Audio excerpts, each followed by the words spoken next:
Hello everybody. कक्षा 7 की exercise 5.1 का प्रश्न नंबर 5 है। जांच कीजिए कि संलग्न आकृति में डी रेखाखंड ए जी का मध्य बिंदु है। देखिए आकृति देखिए, इसमें A B C D E F G, ठीक है। ये पॉइंट दे रखे हैं 1 2 3 4 5 6 7। हमें ये पता करना है कि जो डी पॉइंट है क्या ए जी का मध्य बिंदु है। तो हम पहले इनका गैप देखते हैं। देखिए एक गैप हो गया, ये 2 गैप हो गया और ये 3 गैप हो गया। मतलब ए डी का जो गैप है वो कितना है, 3 इकाई, ठीक है।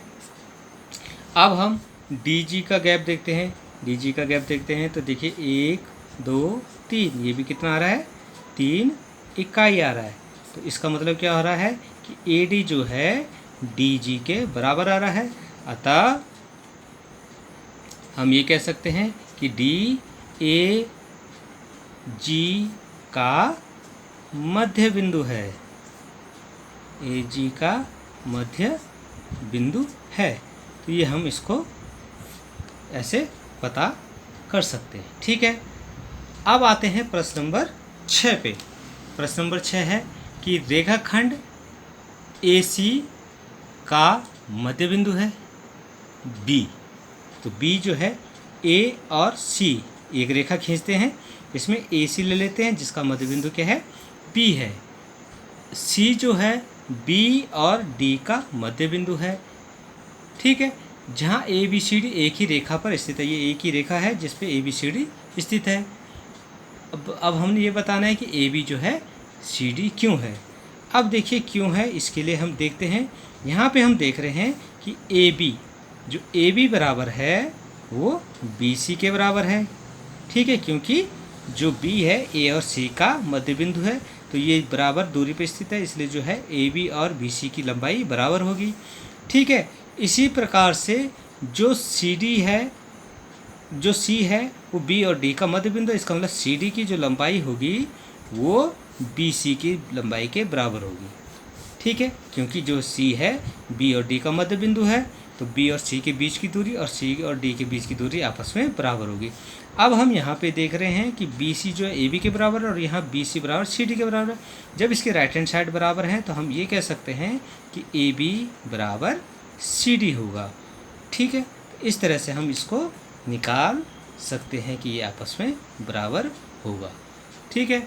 अब हम प्रश्न नंबर 7 पे आते हैं। प्रश्न नंबर 7 है 5 त्रिभुज खींचे और उनकी भुजाओं को मापे। प्रत्येक स्थिति में जांच कीजिए कि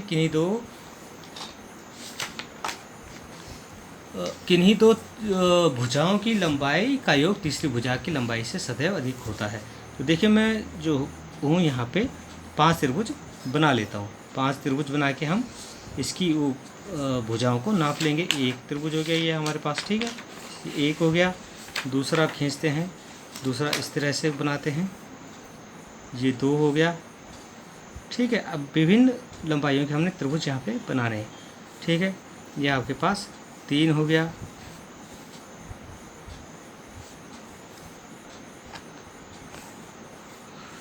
ये आपके पास 4 हो गया,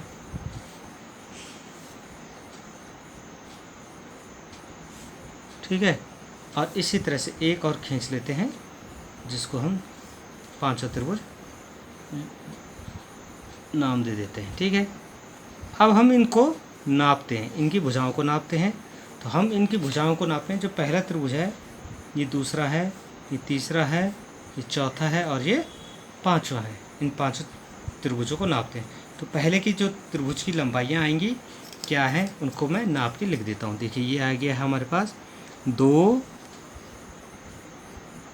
3 और 2.9, 3.1, 2 2.9 3.1। तो देख रहे हैं, ठीक है। दूसरे त्रिभुज की हम देखते हैं लंबाइयाँ, ये सेंटीमीटर में ले रहे हैं हम।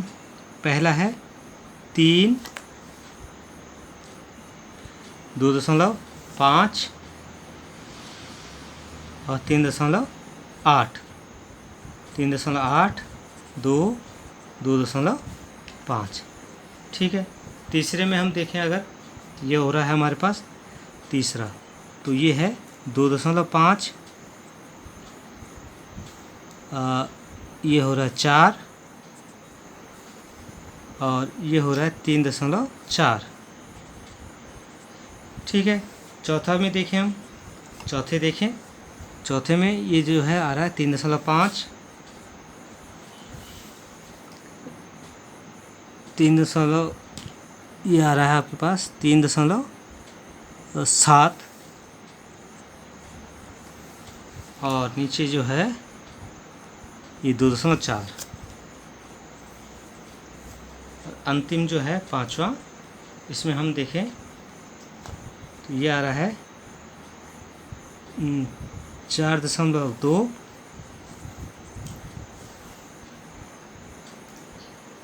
एक दशमलव आपके पास 8 और अंतिम वाला है 5। तो जितने भी हमने त्रिभुजों की जांच की तो इसमें क्या हो रहा है, हमेशा जो दो भुजाओं की लंबाइयों का योग है तीसरी भुजा की लंबाई से सदैव अधिक हो रहा है। देखिए ये 2 और 2 4, 3 से अधिक हो रहा है। यहाँ पे देखिए दो भुजाएं 2 और 2 4, ये 3 से अधिक हो रहा है। यहाँ पे आप देखें अगर सबसे बड़ी भुजा 3 है, तो सॉरी 4 है, तो 3 और 2 5, ये 4 से अधिक है। यहाँ पे देखिए 3.7 है, अगर इसको जोड़ेंगे 3 और 2 5 अधिक है। यहाँ पे देखिए सबसे बड़ी भुजा 5 है, तो 4 और 1 5 और 1 6 हो रहा है। ये तो सब में देख रहे हैं आप कि दो भुजाओं का जो योग है वो तीसरी भुजा से अधिक हो रहा है।